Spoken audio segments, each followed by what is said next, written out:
Hello and welcome to the West Yorkshire Football Show. It's the Southampton versus Leeds United instant match reaction. I'm Stephen Brown, and joining me as ever to discuss all things to do with the Whites, it is Jason Booker. Not a good day for Leeds United. Unbeaten in 6 games, not conceded in 4, playing a team that had lost 4 on the bounce, and Leeds United were 3-0 down within 30 minutes. Pretty much a disaster today for Leeds United on all fronts. Not good at all. Very disappointing. Jason, your kind of initial thoughts on the game? Yeah, it was extremely disappointing today. Like there is no way of sugarcoating the isolated performance. I don't think. I think first half we just weren't at the races. Southampton, regardless of losing 4 straight, they've still got some really, really good players. They've got, they're a good team, and they likely will be in and around the top 6 come the end of the season. They've got too much quality not to be up there. I picked them to win the league at the beginning of the season. It's looking a little bit of a bad prediction. Is that one at the moment, given the results that they've had? But you saw some of the individual qualities early. But I think the result today and probably the performance of Southampton a little bit as well, it had more to do with what we turned up with today. In the preview, I boldly said that we would smash Southampton today, and that was based on the poor performances that they'd shown out, and their weaknesses and deficiencies would have been picked apart by us, I felt, with some of the performances that we put on recently. I think if we put anything out like we did against Millwall, given the fact that we were away from home today, I think the Watford game's a little bit different. I think we crush them, because I still don't think they were great. I still think that you saw that they had massive openings, gaps in the back line. I thought Taylor Howard-Bellis had a really good first half. But yeah, just extremely slow, extremely passive. The players, a lot of the players looked tired. We looked like we didn't want to put passages of play together. It looked disconnected. And when we were going forward, it looked like we wanted to force it to James or force it to Rutter and hope that they could make something happen for us. The ball, when it did come through to the likes of Pirot or James in good positions, they were snatching at chances. Not just a really, really bad day at the office. And I don't think there's many that are going to get away with a critiquing of the performances today. Starting right with the lineup for me. Well, yeah, I mean, just on that point, thank you for those that have got the comments in already. Please do like the video. Please get your comments in. What did you think of today? Let's start with the lineup now.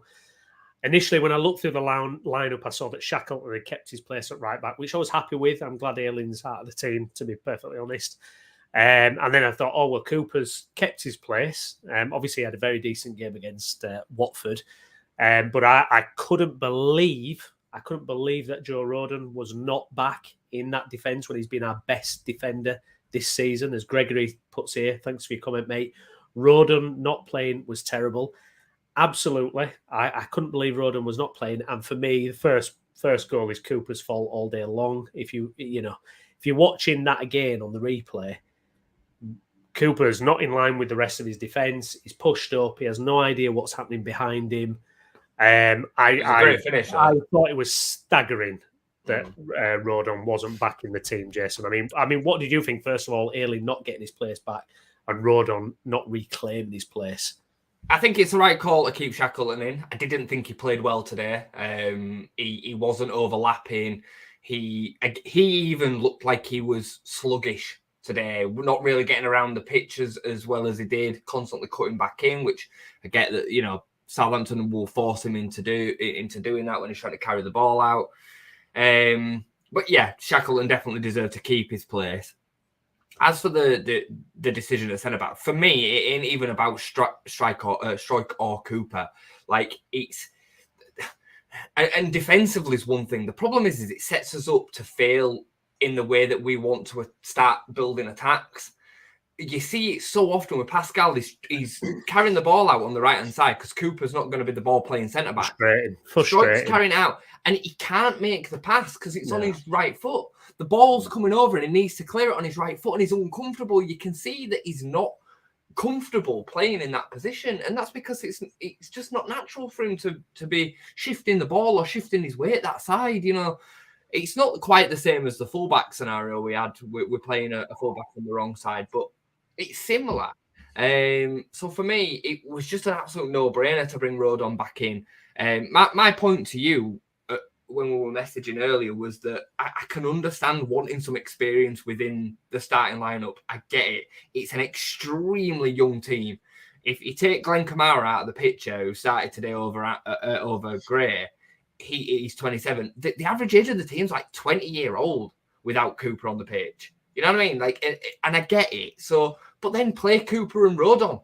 Like if Stroik has to sit on the bench. Great point. Great point. Play Cooper and Rodon. No, great point. Great point. No, I totally agree. He's paid to make big decisions in Daniel Farke, and I'll praise him and gas him up when the time's right. But at the same time, he can take, he has to take some of the criticism today as well, because for me, that is just it just don't make sense. Joe Rodon's a Premier League centre back. He's better than both of them, and sure, he's gone and got sent off. Fine, but then he's available again today. It was a harsh sending off anyway. Bring him back in. Yeah, all day long. And I think you're absolutely right, because I'm interested to know what people watching think as well. This thing of we've got to keep an old guard person in, Ayling, Cooper. One of them has to play apparently, and I totally get what Jason's saying about experience and leadership, but if their actual footballing ability is letting us down, is just not up to the standard, we've got better players, albeit 8-9 years younger, should we just be playing those younger players who are better? For me, that mistake doesn't happen if Rodon's in there. I mean, it might be harsh to call it a mistake, but I think you're right, Jason. I think, if you're so concerned about that, get Stroik out of the team and play Cooper on the left and Rodon in the right, instead of Stroik, who for me, turning inside, it just looks wrong, and it slows the play down. You can just see that it's not quite right when he's having to play on that side. I just don't understand when you've got, as you say, a Premier League defender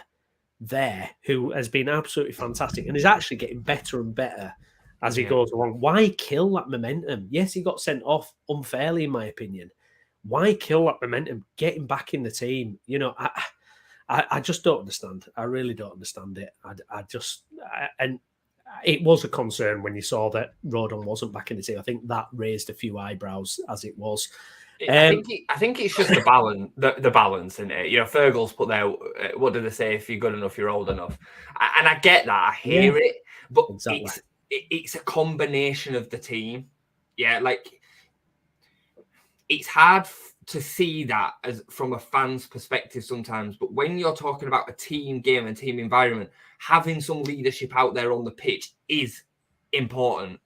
You can't just overlook that, but then you have to make sure that you balance the way that you bring it into the team. And like I said, I've got no complaints with Stroik. I think he's been great over the last 4 games, but if you are insisting that Ayling or Cooper need to play, then you bring the right-sided centre-back, who's our best centre-back, back into the team, and you sacrifice Stroik. Well, yeah, and plus, Jason, I know what you say about leadership. For me, Rodon has shown leadership. I know he's young, but for me, I think he is a leader on that pitch. I really do.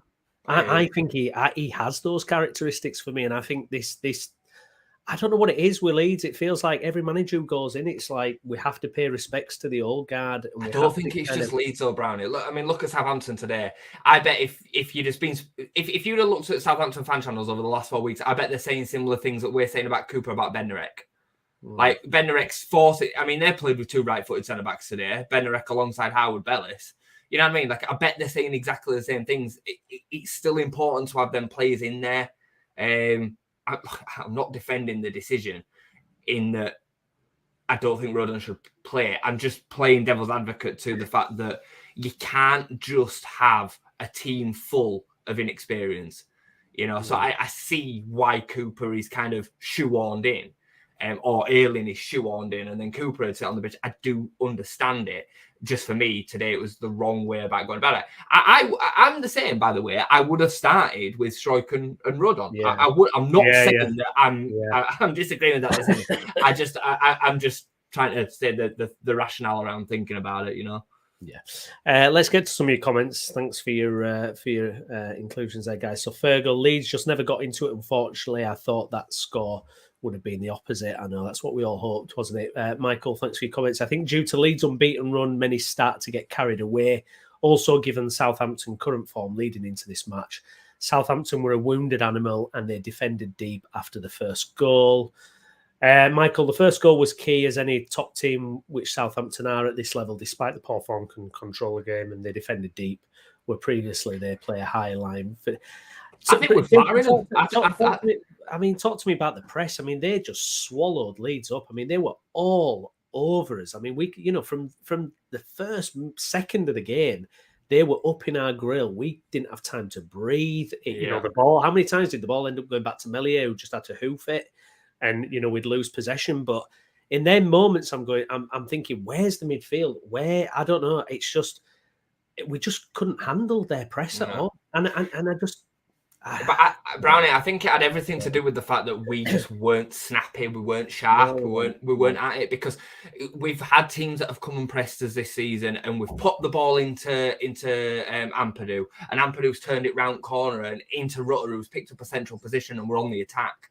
We didn't have any of that today. We were far too slow, far too passive, far too comfortable and safe. We didn't ever really show any risks in them tight areas. Even when we were chasing the game with 3-1 down, with 20 minutes to go, we're walking out of the box, passing to Archie Gray, pass back to Cooper, and it's like, get some momentum on this attack.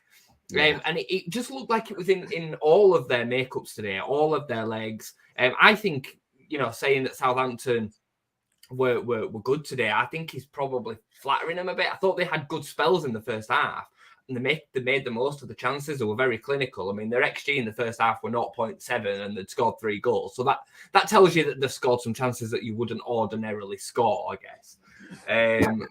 But yeah, I think Michael's comments have got some grounds. I think some of them are interesting.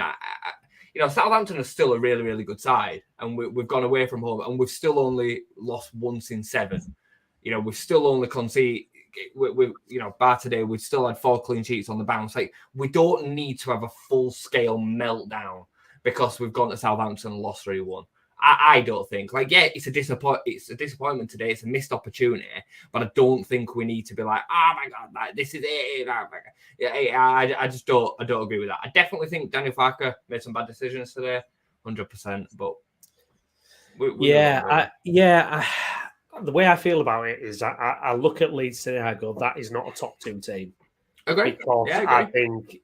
I think it just looked one pace throughout. And I do worry that if I know we were losing against Cardiff the opening day, we pulled it back to 2-2, but it's just so passive today. It was just so slow. I mean, it took us 15 minutes before we even looked like we could pass the ball today. Yeah, 15 minutes. And, against Millwall away, we were battered that first 10 or 15 minutes. The difference today and against Millwall is that Millwall didn't get a goal when they absolutely battered us. Now, you can't rely on that. You can't just rely on them. They're never going to score in these good periods. For me, Leeds have to start games sharper. I don't know how you get that going. I don't know what you need to do, but you can't start every game under the cosh like that. You just can't. But you know what, Brandon? I think there's a lot to be said for digging in them moments and getting through it without conceding. The first opening 10 minutes against Millwall, right? You go into the Den as a Leeds United, especially. You expect to be bombarded with a few early chances, and I thought we dug in brilliantly and defended well. Like, what do you do? Like, you're not just going to be able to go straight onto these teams and impose your game plan. That's not always the way that football works. Look how many games we've won in the second half this season. We grind teams down and then we start to pick them apart and we open them up later on. Or how many goals we scored later on in games, should I say? So for me, going to Millwall and being under the cosh for 10 minutes isn't a concern. Today, Southampton, again, what do you expect? They're at home. They've lost 4 on the bounce. They're going to come flying out at us. I get what you're saying, but why can't we impose ourselves immediately? Why can't we be the team to impose ourselves? But we did against Watford the other day. didn't we? We did at home against Watford the other day. Yeah. To expect us to just go flying out the blocks against Southampton, sure, it needs to be better than today. I'm not defending it. But to not expect to maybe have to soak up a little bit of pressure in the first 5 or 10 minutes when Southampton have lost 4 on the bounce, the back at home, Russell Martin had been into them all week. The players have been absolutely fired up. The disappointment today is that unfortunately we've conceded so early. Again, if you don't concede early, you can kind of build into the game. I hear you, but I think if we go flying out the blocks at them, who say that we don't get caught on the counter after 2 minutes, and then the whole week's game plan's undone? You know what I mean? So I think it's horses for courses. There's different game states. It's different home and away. It's different the opposition that you're playing. We're talking about Southampton, and maybe I were a bit guilty of this as well, because I thought we were going to be curtains for Martin today. I really did. But we're guilty of speaking about Southampton as if they're a relegation fodder team or something, or a mid-table side. They're a good side. They've got some really, really dangerous players. So, yeah. Yeah, it was a Dr. Leeds special today, wasn't it? It was, we'll help you out. Your bad run, don't worry about it. Yeah, we're here for you. Michael Brown, Cooper's timing was all over the place. That usually happens when a player's missed a number of games. He needs to get up to speed. Yeah, I mean, when he came on against... who was it, Hull the other week, and he straight away made a couple of mistakes, and he does have that rustiness. This is on Farke. Don't change a winning side. Best defender on the bench. Bear in mind, Rich, he didn't change a winning side. Because that's exactly what he did. I was trying to work out that. Is Rich saying that it was a mistake he didn't change a winning side, or I think he thinks that he started Rodon last changed. Week. That's what I think he means. But Rich, clarify it for us, Rich. We played exactly the same team that started against Watford. It was exactly the same side. So in that, I think it needed a bigger decision than that today. Like, I'm not a believer of that. I'm not a believer of don't change a winning side, because I think it depends on the game. It depends on where you're playing. It depends on who's available. Like, I agree. Rodon is our best centre. Like, if Ampadu gets 5 yellow cards and then he's out for a game, we're not going to start him the game that he's back if he was still in form. Like, it doesn't make any sense to me. I think there's some players, and I think Rodon, I think Jorginho with the form that he's been in, and I think Ampadu are 3 that you would bring straight back in regardless, personally. Yeah, absolutely. Yeah, I mean, Kamara kept his place as well. I actually thought Kamara was one of the few that was okay today. He had moments where I thought it were okay trying to dictate play. I don't know. I don't think there's many that could be given. No, there definitely no. There was definitely something. I think this is a problem as well when you go down 2 minutes into a game, and we'd not looked like we'd even woken up yet, and it's just that mental pressure immediately of you're already losing. You're already chasing the game. Southampton could, sit back. Hang on, let's see this. Rich has clarified for us here. Come on, Rich, what we're saying. I meant, of course, you change it, lads. Rodon, our best defender. Farke comparing Watford to Saints. Saints are levels ahead. Watford never tested us. No, I mean, that's the thing. We know Southampton got relegated last year. They got bags of quality, etc., etc. I just felt Leeds had the players and the tools to damage them today. But like I say, when you give yourself a start like that, it's just an uphill battle immediately, and it's just. I think if we performed like we did against Watford today, I think it's a different result. I don't think that Southampton were great. I just think that they've got some good players, and given the performance that we put out today, they were allowed to, they were allowed to run into a 3-0 lead, really, a bit of a canter. Adam Armstrong's a top player, top finisher. He's a really, really good finisher at this level. Finish is unbelievable, isn't it? Yeah, they were really good finish. I think giving the own goal to Strike was just wild. Like, it wasn't an own goal. Going, I don't know what he's talking about. Yeah. Players like Sulemana, top players, this league, but we've got top players of its own. Like, this is no excuse making. Like, the facts are is that I would say on paper the 11 that we started with are better than their 11. I would say that. But today we didn't show it. It was a pure. I think tactically it was wrong. I think the drive, motivation, the want, the desire wasn't there today, or the energy wasn't there. maybe that's what it was. Maybe it was just fatigue. I don't know, but there definitely was a lot missing from that performance today. No, I mean, between the second and third goal, what a strange part of the game that was, where it just completely ran away from us. I mean, when I was looking at the scoreline, it was 3-0 on 30 minutes. I'm thinking, hang on, what how's this happened? How has this happened? How is this even? I mean, their finishing was unreal. I mean, the second goal, the finish from it is just unbelievable. I mean, we didn't have that all day. I mean, our star striker that we've signed for 15 million was just not at it today. We will get into individual performances, but just everything broke down for us in that final third completely. I thought the second goal was horrendous. I mean, apparently Fergal just put their fat blame the 30-second injury rule for Smallbone's goal. Some of it was back on the pitch. I watched it happen. Some of it have been waved back on. So I don't know why Farke blamed it on that, because that was nothing. Well, it's just nothing to do with Somerville's injury. Ampadu was snoozing. That's what happened. Suleimana beat Shackleton down the left, cut it back to a space in which Ampadu should have picked up because Kamara was covering the other centre midfielder, and Smallbone just walked into a space which Ampadu usually would cover. Like I said, I said to you, Ampadu just straight away off it today. You could see it early on, I thought. I think the first goal was offside in the build-up. I did think that. I've only seen it back once.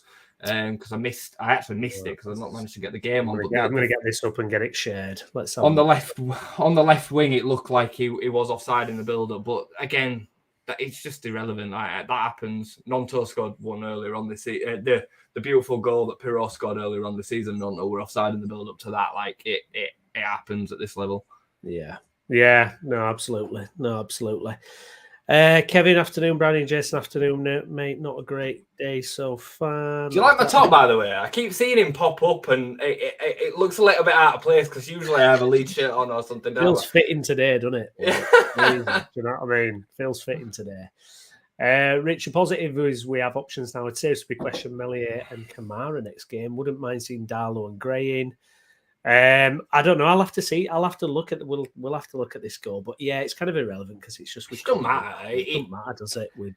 They deserve to win the game. Let's not say, you know. And I'll be a bit disappointed if Daniel Farke's trying to make excuses today, because that or you know, like trying to look for ways out around the goals not being credible or whatever. Like we deserve to lose that game today. Second half, when you know they were.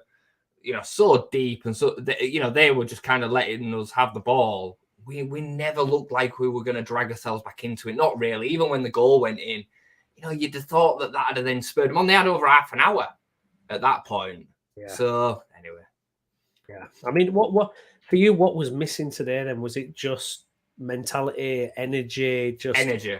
But I don't understand though why, because we had such a good opportunity today for me to really push our foot on the accelerator. We know we're a few points behind them top two places. I think a lot of us have started to think, actually, we could be a top two team here, the way we've been playing in these last 4 to 6 games.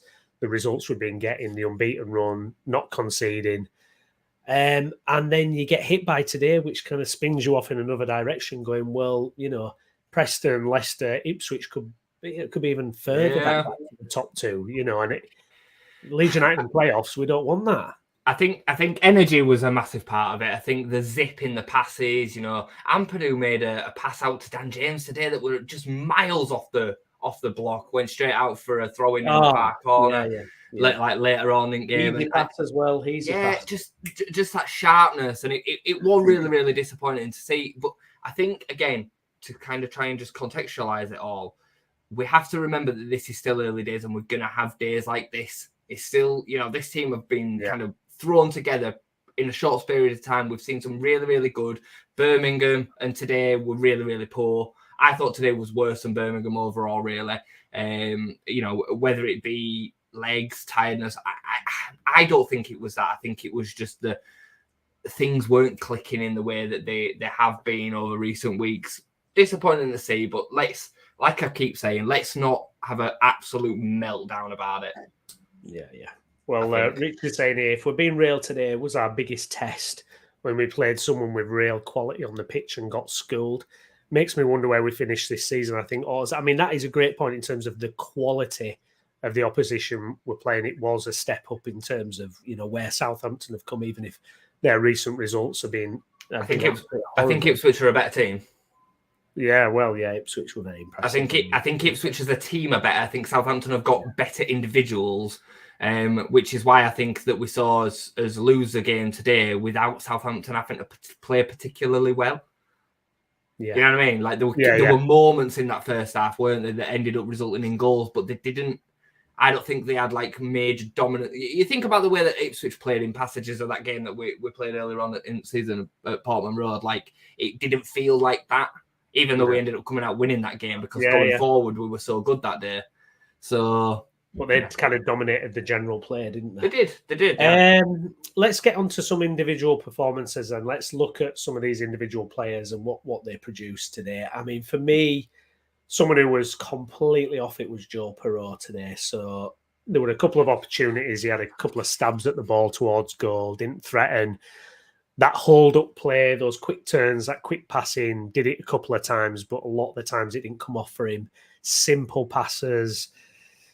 The brilliant ball played through to him at one point. I don't know who played it through to him. Rutter played it through to him, doing Rutter things, and he just didn't get a hold of the ball. If he gets hold of that and scores 3-2 with 20 minutes to go, I mean, that was massive. You know, we seem to be getting this with Perreault. It's one on, one off, one on, one off. You know, and you can kind of go, okay, as long as we're still getting the results, we're still getting this. But for me, it was a little bit of a head dropper today. It was a little bit of didn't really believe it was going to happen today, and it's not what you want to see from someone who has had a good start to his Leeds career and has, you know, scored goals. It's like, come on, we need you in this situation. You know, we need you to get us back in this game when you've got the opportunities. I mean, this is what we want. We want someone who's clinical and is going to take those opportunities. For me, it's so disappointing to see how he performed today. Really disappointing. I think Perreault is the ultimate kind of show of how well the tactic and the performance clicks. I think when we play poorly, he will look horrendous, and when we play well, he'll look like $1 million. You know what I mean? Like it all kind of runs through him and results in the spaces that he finds himself in, the positions that he finds himself in, and I think he was just a result of that today, really. Sad. It were a sad performance because he did have some moments where he could have ended up bringing us back into the game. Like I said, I think that chance at 3-1 with 20 minutes to go, he was trying to kind of let it come through to his left foot, but it bobbled off his right foot and then obviously went through, and it was a shame. The couple of half stabs are instinct kind of predatory striker stabs that could go anywhere. If they were either side of Bazunu, again, look at Strike's finish as an example. Didn't get a great contact on it, but because it was from a low position, a load of bodies in the way, it went to one side of the keeper, it ended up in the back of the net. So, yeah, didn't have a good game today. He definitely didn't have a good game today. No. Guys, thank you for watching. Please do like the video, get your comments in on your thoughts and feelings today. I think for me as well, Jace, before we go back to the individual players, I thought that we were getting into a run where we were going to really start to accumulate some points. Now, it might happen. We might go on a run now and win, 5 out of the next 6 or something. But I don't know if we're ready for that yet. It's still, I mean, today is for me, it's a big, big slap in the face, big wake-up call, I think, to what we're actually capable of, what our actual level is really. It's weird because, last week it was probably the pinnacle of the season so far. Well, no doubt the pinnacle of the season so far. And you go from that one week to this the next, and it's brutal, isn't it? When you think last week we looked like top 2, this week we look like fodder. I alluded to it earlier. Like, I think we're going to have days and games like this. Like, I just think that this is going to happen, especially, I would say, this side of January, because it's going to take Daniel Farke time to get the consistency week in, week out against every opposition that plays different ways for us to be consistently winning games. I said to you that after the international break was when our season started, and before that was like our pre-season. So if you think of that as like kind of being the yardstick, if you like, we've had 2 wins, 1 draw, and then lost today. And it's concerning because that top two gap is obviously going to get bigger and bigger and bigger and further and further and further. Southampton are now back in the throw of it. They're at level on points with us. I still think that Southampton will be in the top 3 or 4 come the end of the season. I picked them at the beginning of the season and kind of going to stick on with them, but I think Leicester and Ipswich will continue to get results. I'd imagine that Preston will probably end up dropping off eventually. But yeah, of course, it's disappointing. Any dropping points at this stage because of the inconsistent start that we'd had, which was expected, is a problem. It's disappointing. No, I mean, my terrifying stat of the day is that we're only 3 points above Huddersfield Town. I mean, if you look at the disparity between the quality of the teams and everything, I can't believe we're only 3 points above Huddersfield Town. That for me just says everything. I mean, how many games have we actually won this season? I mean, we only won 3 out of 9 games. Yeah. You know, when you break it down like that, it's not that impressive. We've had a lot of draws, haven't we, Browney? We've had a lot of draws. And I mean, again, if you want to kind of critique and break down every single result that we've had, you know, Cardiff, first game of the season, bit of funny times.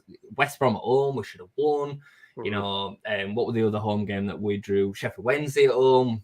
Again, you know what I mean? Like, of course, we can start picking them apart. And I said to you last week, we should be sat on 6 more points. Really, based on the way that the games have gone, but we are where we are, you know. But Birmingham away, I don't think a point was unfair there. That we'd have taken a point. It weren't a penalty. It were outside the box. It was harsh anyway. Like, you know what I mean? Like, it's just we are where we are. No, exactly. A few comments to get through before we go back to the games. Paul Morris, horror selection. I think we know what we're referring to with that, don't we? With Rodon not coming back in. Rich, what do you think will happen in January? I have a feeling we could go big in the market, even if it's loans. I still think Farke wants a natural number 10 to play in his preferred system when they're at Norwich, potentially. I mean, we'll be interested to see where we're at, you know, come January and what we end up doing. Paul, this shows the team squad nowhere near the top 2. And then Rich, Watford 2 down against Borough already. Our win against them looking SHITE now. Well, yeah, I mean, yeah, fair play. That usually happens, doesn't it? You can only be what's in front of you, right? You can only be what's in front of you, yeah.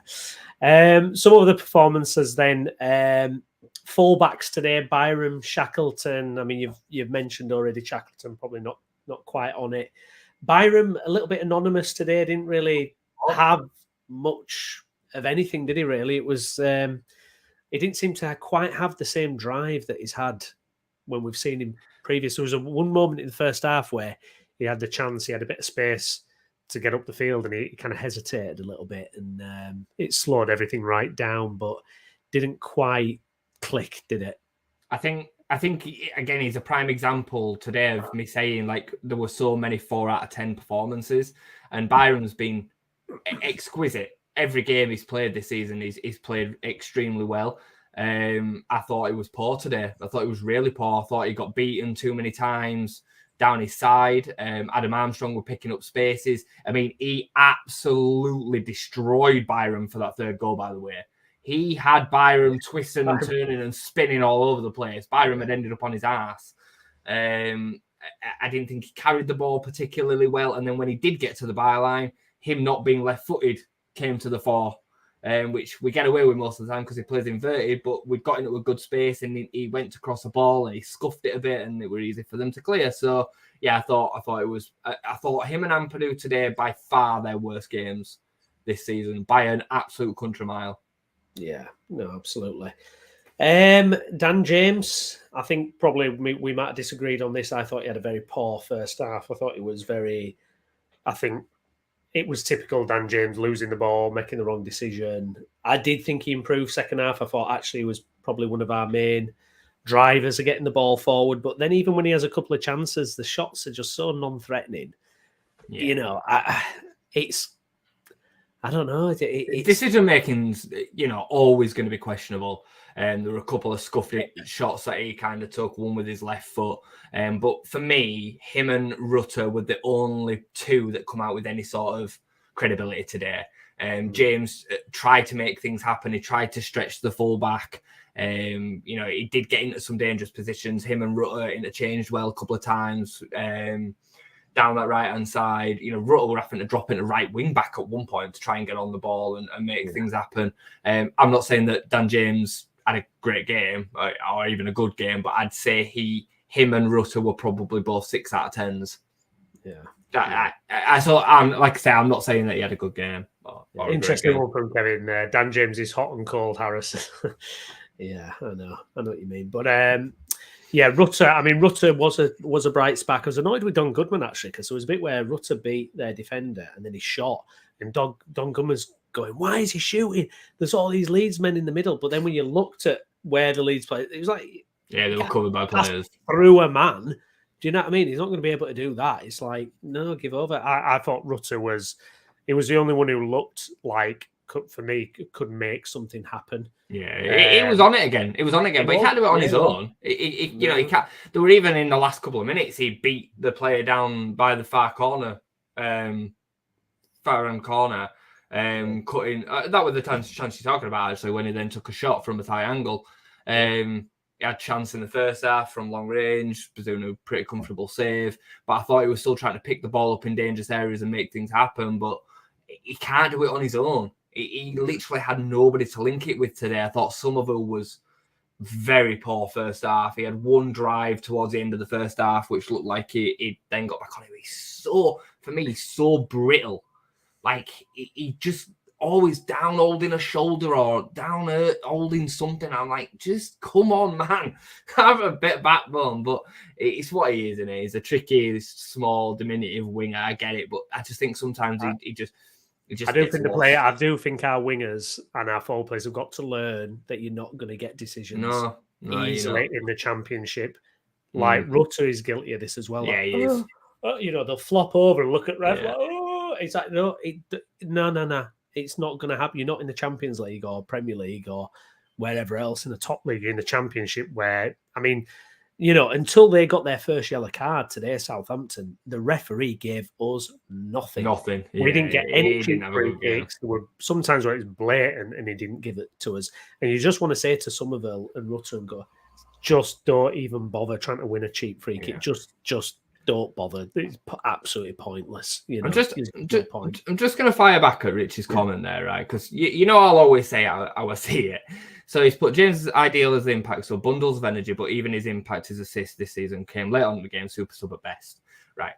Like, there's an avenue that might be the case long term, but in terms of what he actually gives this team, I would argue that this season, I would argue that he's actually been more productive than Willie Gnonto when Gnonto's played. Gnonto's had a couple of moments. I think of the build up to the Ipswich goal, the Pirro goal as an example, right?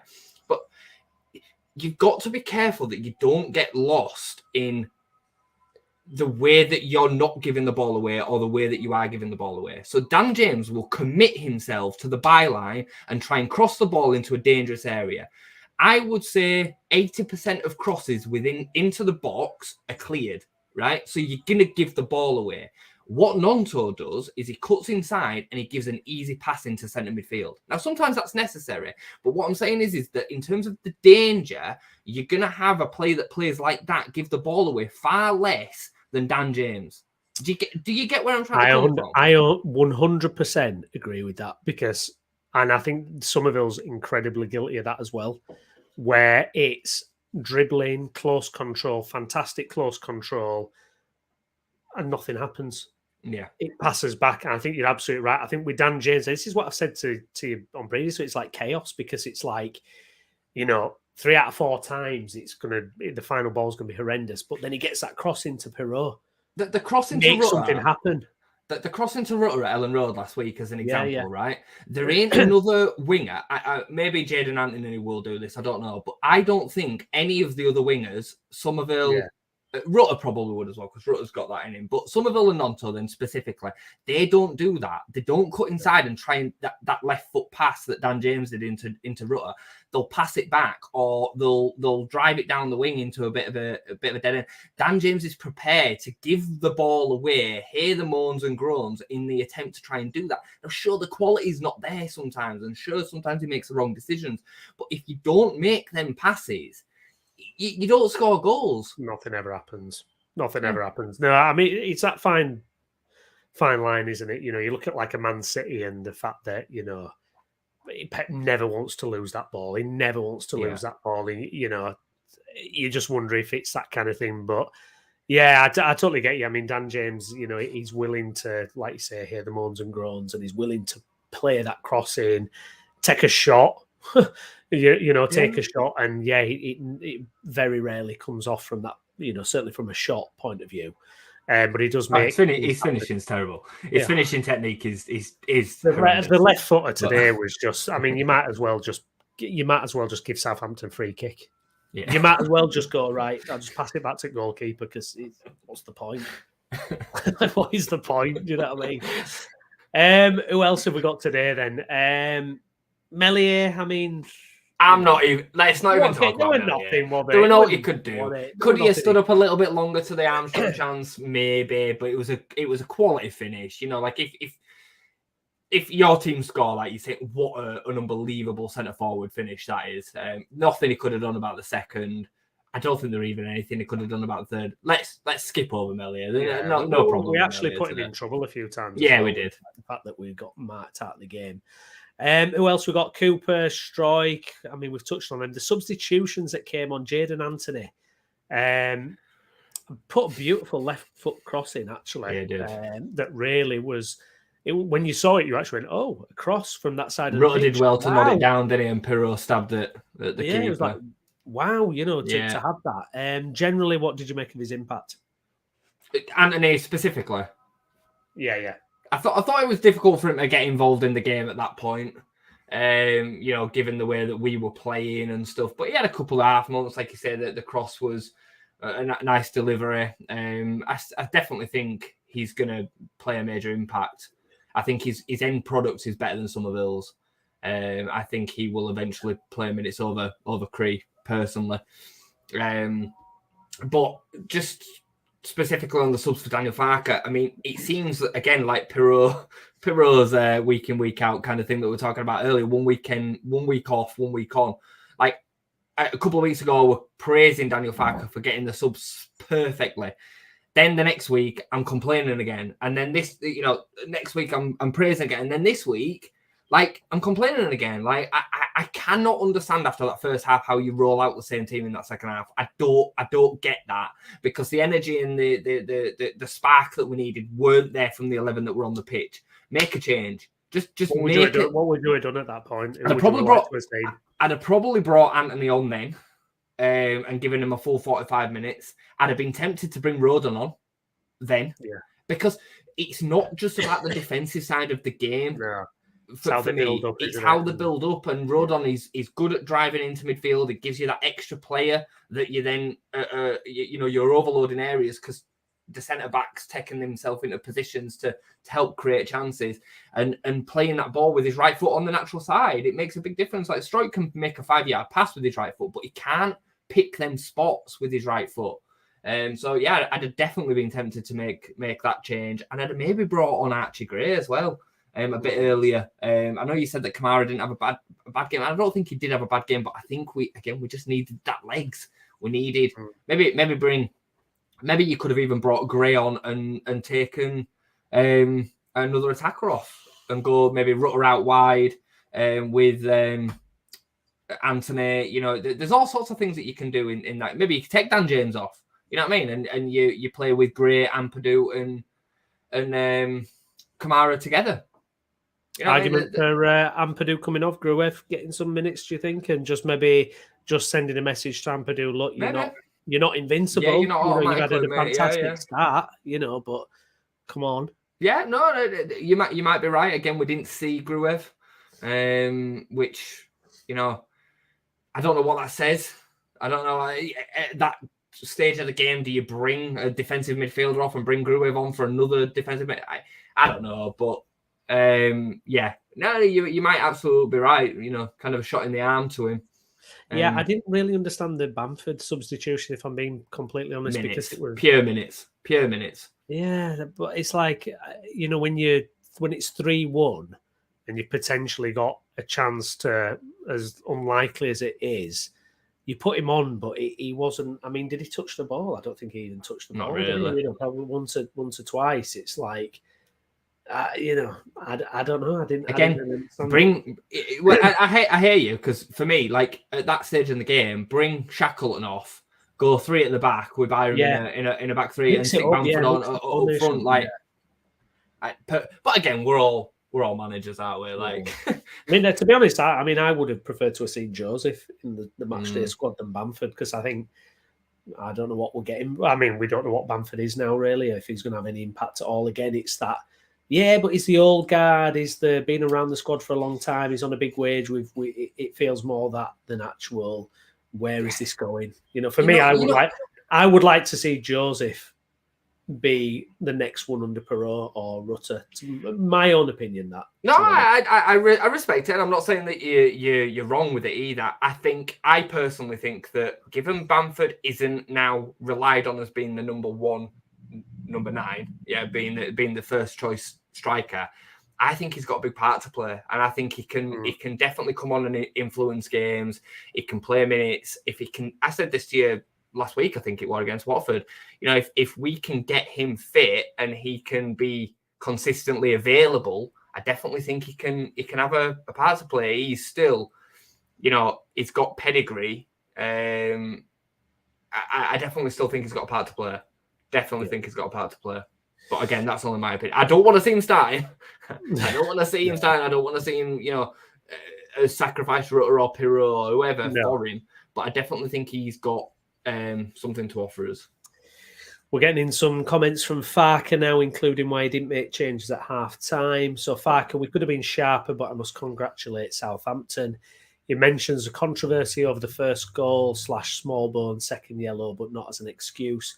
He agreed that it was too slow at times, but not pointing blame at centre-backs. He didn't make changes at half-time because he felt it was as a collective that Leeds were behind rather than just a couple of players.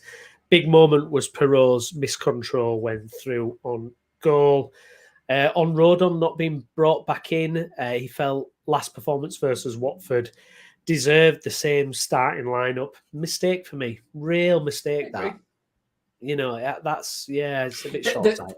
The devil's advocate to it, Browney, though, right, is, you know, as a team, let's say, it doesn't even have to be Liam Cook. Take this, you know, old guard kind of thing away for a minute, right?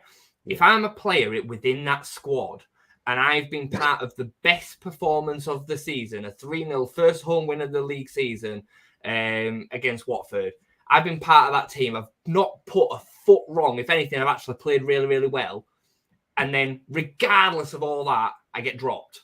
I'm not saying this is right or wrong. I'm just playing devil's advocate to the team. This is a long season, right? If that's the position that I'm in, how hard am I working? How hard am I working in training the next week when I've been dropped regardless of how I've played anyway, right? So, you know, in terms of the bigger picture from a management perspective, Liam Cooper knowing that he needs to be a sharp because he's still got an opportunity to earn his place back in the team. I played well last week and I got to play again this week, and I've not played well, but he's still going to be going ham in training this week. Whereas if he'd been dropped, he goes in tomorrow or Monday or whatever, and he's, well, I'm not going to play anyway. Now, I'm not saying that Liam Cooper, the captain of the club, would do that, but players would do that if that's the ethos around how first team choices are made. You know, like Shackleton played well last week, right? Yeah. If he'd have been binned off for Ayling, imagine how that would have been received by the squad. Imagine how it would have been received by him. There's a bigger picture to it. Again, I'm not saying that I would have brought Rodon back in. I would. Because I don't want comments going, fucking Rodon. But you have to see it in that bigger picture of managing a team. And we played extremely well last weekend. So I understand it, is what I'm trying to say. Yeah, no, Fair enough. Tell you what, I would love to have seen Jed Spence back at right back. I think. Imagine what he'd give to this team. Just that pure ability. Like, I would just absolutely love that. Tell you, it's typical. Who was that? Sorry, Jed Spence. I would love, if he was available in this team, I just feel like we'd get. I'm rolling my eyes at this. Let's get this comment up. Is this the comment you're rolling your eyes at? Why do people? Sorry, Rich, and I'm using you as an example to say people, right? But why do people use the most extreme example to try and prove a point? Lionel Messi is a different breed. Yeah, of course you bring Lionel Messi back in, but we're not talking about Lionel Messi. We're talking about Joe Rodon. Yeah, and he's a good player. He's a top player. I'm agreeing with you, right? But you have to see it in a bigger management perspective than that. Like, we're not using Messi. If I had Messi and he were out for a game, you'd play Maradona, wouldn't you? You'd have put Maradona back in, wouldn't you? You know what I mean? Like, it's just not the same. Yeah, it's not. We do agree. Rodon should have been back. Yeah, should have been back in. Rodon, is he back in for QPR then on Wednesday? Sure. For review? I mean, I think Daniel Farke's got like some big calls to make for Wednesday. I think there's a few changes personally that need to come. Gray's back in. I think Rodon's back in. I think Gray could definitely be back in. I can't imagine that you go and drop an Ampadu or you know what I mean. Just because of one bad game, you shouldn't do that either. That's very reactionary.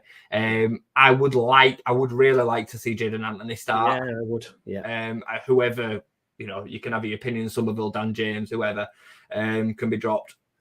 I would expect to see three or four changes. I wouldn't be surprised to see Ayling come back in for Shaq as well. Not that I'm saying that that's the right call, but again, I definitely think you're probably going to see Struijk and Rodon back, and then Ayling at right back. Yeah, no, I would agree with that. I'm expecting Anthony's first start, I think. What have you seen? Just if Rodon isn't playing against QPR. Paul's lost his head. He's a Bradford City fan or something, is this? I tell you, they're winding us up here. It's interesting. Ampadu is lost with Kamara. I don't know about that. I thought they did well against Watford. They played great together against Watford. Today was just a bad day at the office, guys. Like, the whole team played poorly. We're here saying that we could probably give Rutter and James a 6 out of 10 as best players on the day. There were some really poor performances from players that had played really, really well. We've seen Ampadu struggle, a couple of games earlier on this season where he was single-handedly our best player and nobody were anywhere near him, regardless of who we were partnering in midfield. So, Ampadu was poor today. He's just had an off day. Byron was poor today, had an off day. I can't, you know what I mean? You can't win games against good opposition when you've got too many players off the boil. No, absolutely not. Absolutely not. No, it's going to be interesting. I think there's going to be some decisions for Farke to do there. What are we looking at scores at the minute? Let's have a look, see what's affecting us. I think play just flipping it both sides because I don't want it to get missed. Right, Don James makes a really, really good point with this comment here. How do you think Rodon is feeling? Best defender by a mile. Suspended for one game. Definitely should have started. Farke mistake for me. I do agree with you, and I definitely think there'll be an element of Joe Rodon thinking, I've not managed to get back in after I got 2 really harsh yellow cards. I shouldn't have been sent off. Like, I've played well. But at the same time, if it's a club ethos that you have a meritocracy to start in games, Rodon got suspended. It weren't Daniel Farke's fault that he got suspended. He did get suspended. He should have been smarter with that second yellow card and received the second yellow card. A replacement comes in and plays really, really well. Joe Rodon, being the professional that he is, will think, well, you know what? Fair enough. Yeah, I've got to work for my spot to get it back again. And he will get it back on Wednesday now. This is football. We lost 3-1 today. We didn't play particularly well. Joe Rodon, I would expect, given the way that Daniel Farke set his stall out with how he picks his team, he's going to put him back in at the weekend. On Wednesday, sorry. So then it'll be his to lose again. Yeah. But I do think it's a good point. Yeah. Rich, the worrying part today is it was a real test we failed. It's got me questioning Farke, to be honest. I think, for me, what worried me today was how we were pressed the hell out of, and we just had no answer for it. And I do wonder if today's a bit of a blueprint for other teams when they're coming up against the Farke Leeds. I feel personally that we've got to try and impose ourselves from minute one. And I agree with Jason. We did against Watford, but against the better teams, I think we're going to have to try and find a way to impose ourselves a little bit more. I think. I hear it. I think, just as for questioning Farke from today, like, I think I alluded to it earlier.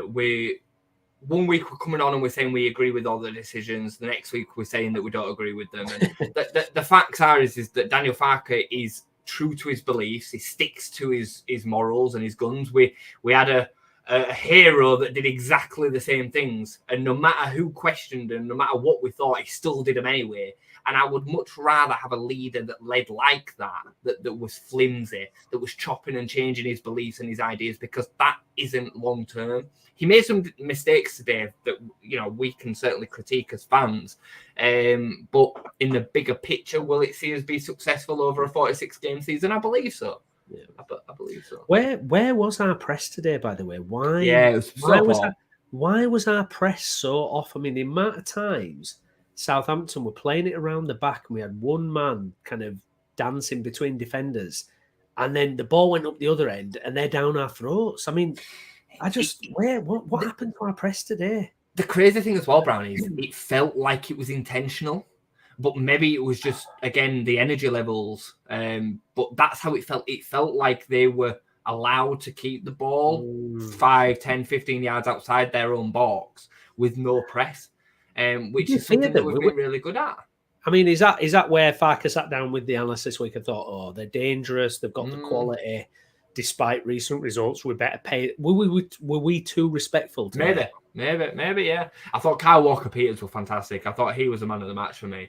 He absolutely destroyed us. He picked up the ball from full-back, drove in field, picking up positions in centre midfield that we've seen Byram do early, in the season for us. Defended brilliantly on that side. I thought he was excellent. I mean, he's a Premier League right back in it, but I thought he was excellent. And yeah, I mean, like I said, I don't feel like they had to play particularly well to really win the game today, unfortunately. No, I mean, I remember watching them opening day this season. I thought, wow, they look fantastic, and this performance was nothing like that. After they got there, after they got a bit of a lead, it just seemed very, very interesting.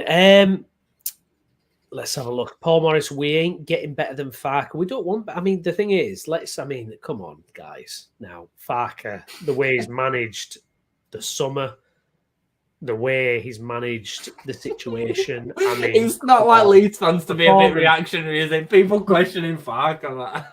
The performances we've had over the last few weeks, come on. We can't do it. Sometimes it just doesn't happen on the pitch, does it? That's all. And he's had a lot to contend with this season, hasn't he? He has, yeah. I think tactically and selection-wise, there were a few mistakes today, but hopefully he learns his lesson. I mean, the thing is with this Leeds team, they are good enough, I think, to be on the front foot immediately and punish teams. Maybe, Ampadu not on it today. You need him to dominate that midfield area. And it's frustrating when it works out like that. Against QPR, what do you want to see then, Jason? What do you want to see from minute one against QPR? Just the same as we kind of set a stall out against Watford. We need to come out, be zipping them passes into dangerous areas, playing the style that we want to play, absolutely drawing teams on, that's fine. But we do need to have more, more confidence, more zip in the passes, more energy levels. And I do want to see some changes.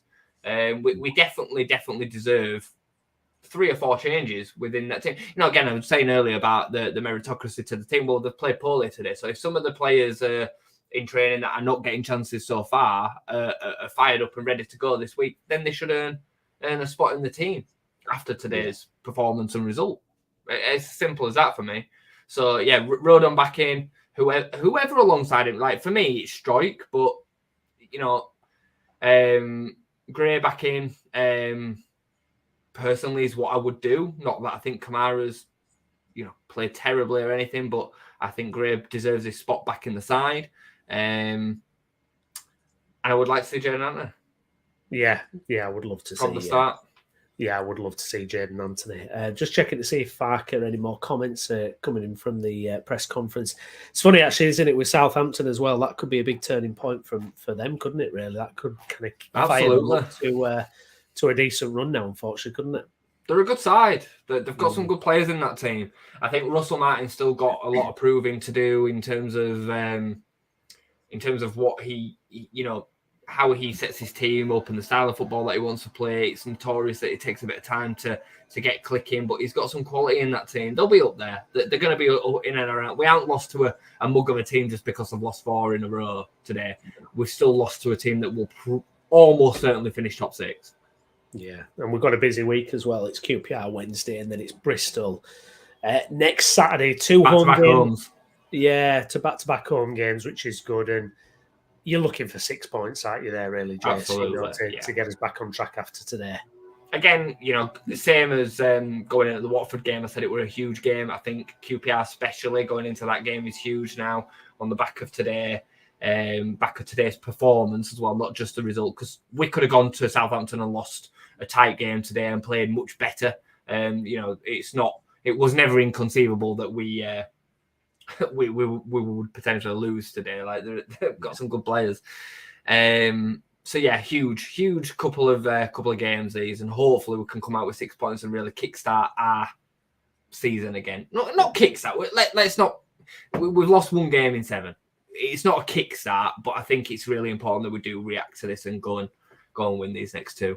Yeah, it's funny with Leeds as well. It's always, I mean, if today had been a 1-0 narrow loss in the 89th minute, a corner gets bungled in for Southampton, the 1-0 up, and you're kind of going, okay, look, game was in the balance for a long time. We've lost, they've nicked it. But with Leeds, it's always so dramatic. 3-0 down after half an hour. Like, yeah. What? Whoa. Like, we don't do that. That was last year vibes. It was the performance today, wasn't it? It was the performance that really hit me today. I just thought it was just really flat, really slow.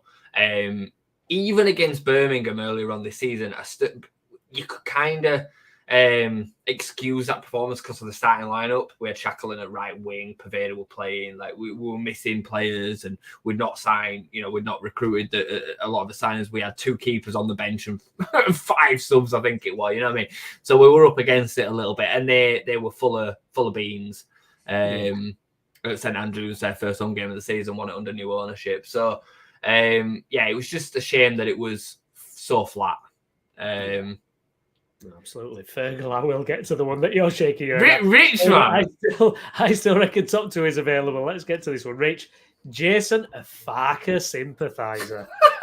He's overhyped. Championship is his level, but we need Premier level. Yeah, but we're in Rich, which division are we in, Rich?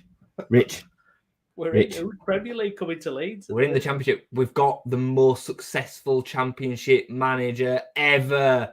Like, I don't know what more you want me to say. He's won the league twice.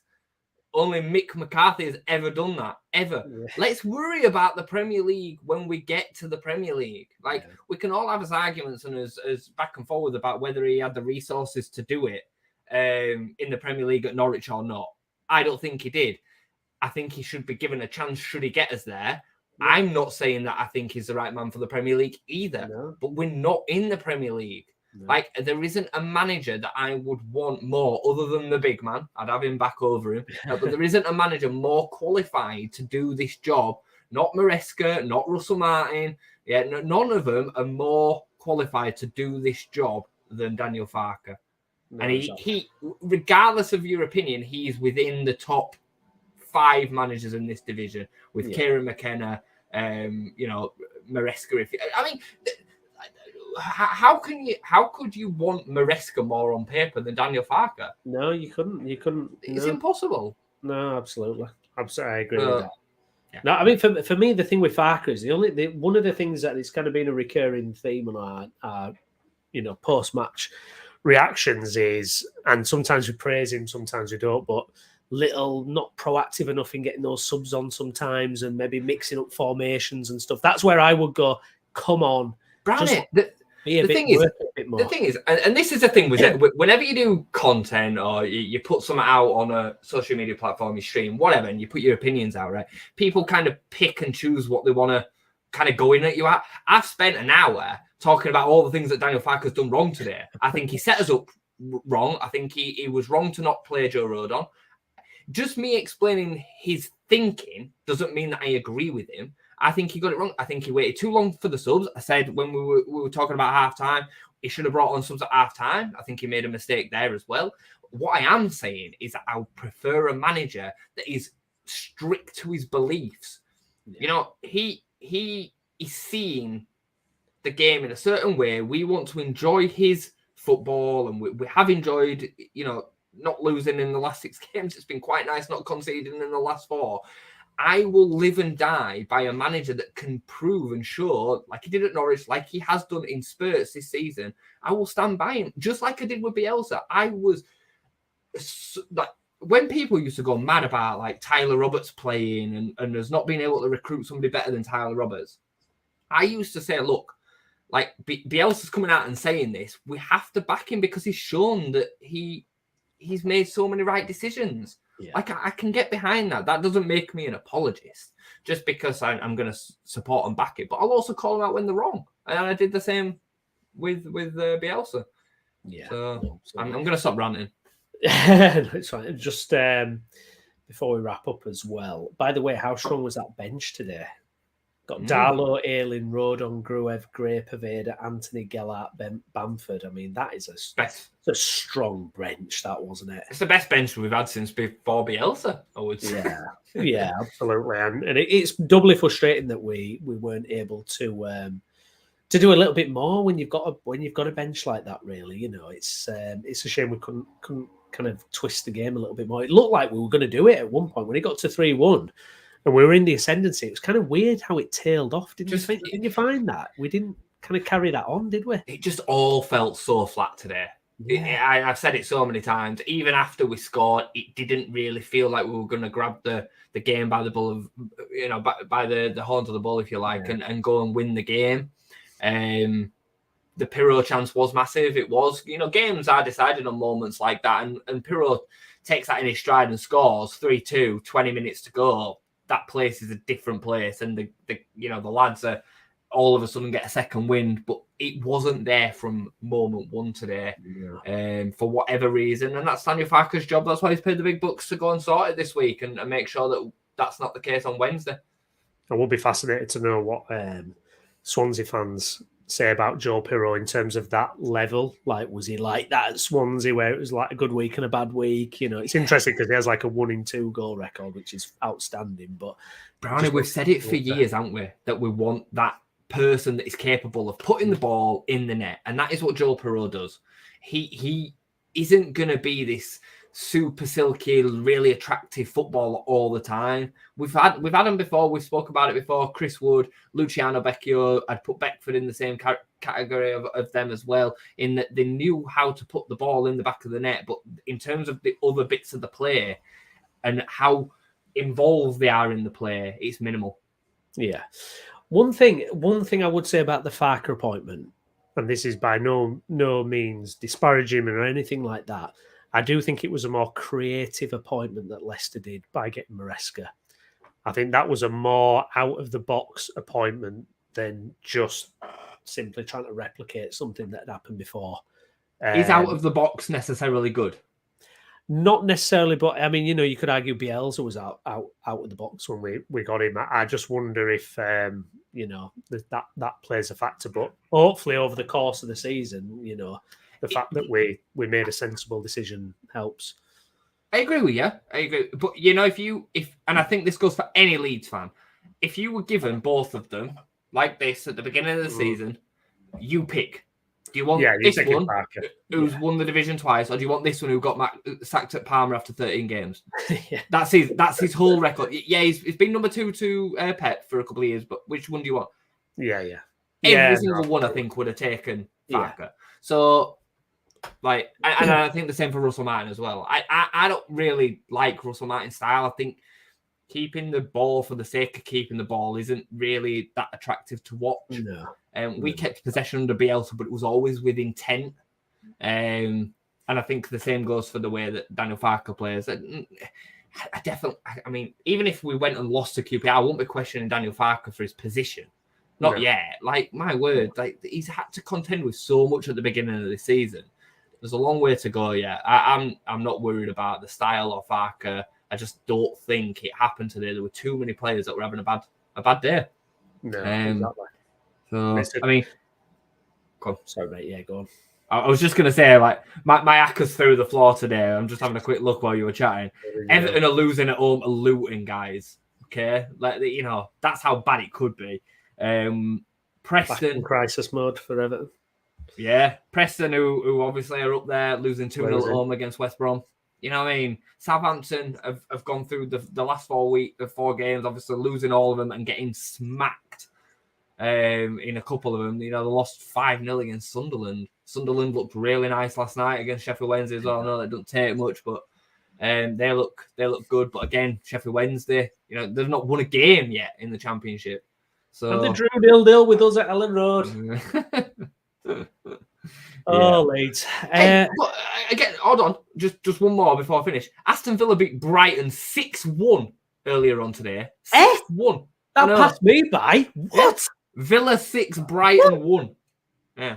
That's just football, isn't it? Straight over to YouTube watching highlights of that. Wild, isn't it? Yeah. Wild. By the way, what did we do at Jason? What did we do at halftime, Jason? Both of us. Stuck a cheeky. Oh yeah, I did. I was there in honor of what year was it? 2005. Yeah. I was there that day, and it genuinely, I was 15 or 14, 15. It was one of the best days of my life. I even talk about it. And I can picture the way that the game went, the game state, everything. And when we scored the third goal that day, I kid you not, we were sat like right by the Southampton fans in the corner. So there were like 3 seats, then Southampton fans. We were that close. We could see in their eyes, and we were looking over them, and we could see the fear that they knew it was coming. We knew it was coming. We knew we were going to score and win that game. It was just brilliant, honestly. When Liam Miller scored that goal, the atmosphere, we all just rushed down to the bottom. Honestly, it was beautiful. I still can picture it to this day, and it was nearly 20 years ago. Yeah, unfortunately, it didn't happen today. Yeah, no, that's it. We both stuck a bet on. We both lost that bet. We did. Was it Harry Redknapp in charge, wasn't it? Because Harry Redknapp was in charge against. I remember his post-match interview, and he was just like. Dennis Wise played in the midfield for Southampton that day. Came off at half-time. Theo Walcott was in like his first season at Southampton on the right wing, and he absolutely cooked Dan Harden and Matt Kilgall on first half. He absolutely destroyed them. He was rapid. Nigel Quasi scored twice for them, if you remember him. Scottish international midfielder. Marian Paha scored for them as well that day. Little Latvian striker that played in the Premier League. What was the trip home like? Must have been just chaos. Just chaos. I mean, it went in about 2 minutes, and it's about 7-hour drive and a 6-hour drive or something else. Amazing. It was just an amazing day. You can't relive them, unfortunately. There's nothing that you can do to replicate that because you can't make it happen again. It definitely didn't today. I'll tell you that. We definitely just to make everybody that is still with us, because I know that we're going on a little bit now, feel even a little bit better today. Palace are beating Man United at Old Trafford at the moment at half-time. Beautiful. West Ham are beating Sheffield United. Sheffield United, terrible. Man City are losing 1-0 against Wolves. Yeah, but do you know I don't like that? Is Phillips started? Is Phillips playing? Let's have a look. I just think I want it to work for him. I really do. Please, Phillips. No, he's not playing. He's not playing. Oh, Kovacic and Nunes. Oh my God, he needs to leave. Don't you find that weird? Like the Leeds fans that celebrate him struggling. I find it so bizarre. Totally bizarre. Totally. Like, I told you so. Told you shouldn't go there. Like, it's such a weird behaviour. Don't get it. I'm rooting for him, constantly. I'm like, I mean, I know they lost the other night against Newcastle. I was a bit gutted for him because there were a lot of City fans getting on his back. But I'm just like, please turn it around, Calvin. Come on. Yorkshire Perlo, for God's sake. So I think we'll have him on loan next season when we get promoted. I think he does need to leave. I do think he's got the best defensive midfielder in the world in front of him. Like, there's no disgracing that, you know. No, and if you're not playing when he's suspended, then game's up.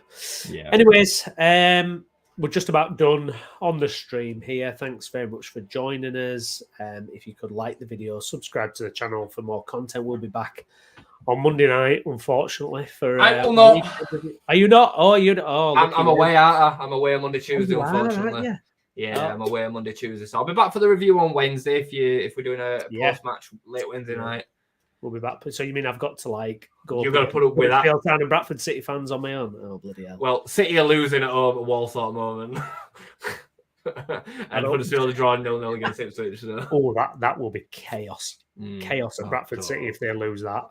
Jesus. Oh, no, I was more thinking about Huddersfield managing to get a result against Ipswich. That'll just be my weekend ruined. That will be I love the lad when we're not talking about football, but once he starts talking football, I just want to jab him in the nose. Join us Monday to find out who we're talking about. You'll soon understand. If you listen on Spotify, please like and share the podcast with your friends and leave us a review as well. Like I say, we'll be back in the future. We'll be back, me and Jason, for a post-match hit against QPR. Thank you very much for watching. I've been Stephen Brown. With me has been Jason Booker. Jason, thank you very much as always. You, mate. Nice bit of therapy to help us get through it. And we'll see you again shortly. Thank you very much for joining us.